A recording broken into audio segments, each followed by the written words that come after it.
Tollywood legendary actor అయినటువంటి megastar Chiranjeevi గారు అపజయం ఎరుగని టాలీవుడ్ దర్శకులలో ఒకరైనటువంటి అనిల్ రావిపూడి గారి కాంబోలో వస్తున్నటువంటి మూవీపై భారీ అంచనాలైతే ఉన్నాయనడంలో సందేహమే లేదు.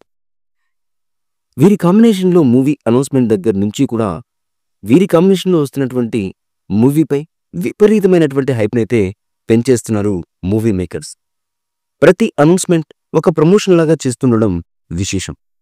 అందుకే ప్రతిసారి ఈ మూవీకి సంబంధించి ఏ విషయం వచ్చినా కూడా విపరీతంగా ట్రెండింగ్లో ఉంటుంది. చాలా ఏళ్ల తర్వాత మెగాస్టార్ చిరంజీవి గారు ఓ కామెడీ జోనర్ సినిమా చేస్తుండడం విశేషం. అందుకే ఈ మూవీపై ఎక్కడ లేని అంచనాలు నానాటికి విపరీతంగా పెరిగిపోతున్నాయి అనడంలో సందేహమే లేదు. ఈ మూవీలో నయనతార గారు మెయిన్ హీరోయిన్గా చేస్తున్నారు. గాడ్ ఫాదర్ సైరా నరసింహారెడ్డి తర్వాత చిరంజీవి గారితో ఆమె నటిస్తున్నటువంటి మూవీ ఇది. ఆమె అనౌన్స్మెంట్ కూడా చాలా డిఫరెంట్గా డిజైన్ చేయడం ఒక ప్రత్యేకతనే చెప్పారు.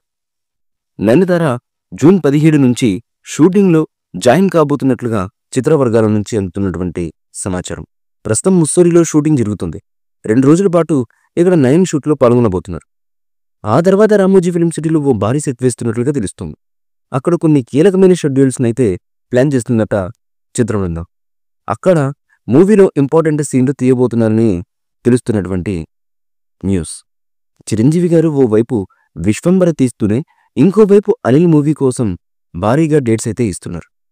మరి ఈ వీరి కాంబినేషన్లో వస్తున్నటువంటి ఈ మూవీ ఎలాంటి విజయాన్ని అందుకుంటుంది, టాలీవుడ్లో ఎలాంటి రికార్డ్స్ను బద్దలు కొడుతుంది, మెగాస్టార్ గారికి ఎలాంటి విజయాన్ని కైవసం చేసి పెడుతుంది అన్న విషయాలు తెలియాలంటే ఈ మూవీ రిలీజ్ అయ్యేంత వరకు వెయిట్ చేయక తప్పదు. ఇక అఫిషియల్గా ఈ మూవీని 2026 సంక్రాంతి పండుగగా విడుదల చేస్తామని ఈ చిత్ర షూటింగ్ని మొదలు పెట్టకముందే తెలియజేయడం విశేషం. ఈ మూవీపై మీ అభిప్రాయాన్ని కమెంట్ బుక్లో తెలియచేయండి. ఈ వీడియో మీకు నచ్చితే లైక్ చేయండి, షేర్ చేయండి, కమెంట్ చేయండి. మరిన్ని అప్డేట్స్ కోసం మా ఛానల్ని సబ్స్క్రైబ్ చేయండి. అలాగే పక్కనే ఉన్న గంట సింబల్ని గట్టిగా కొట్టండి.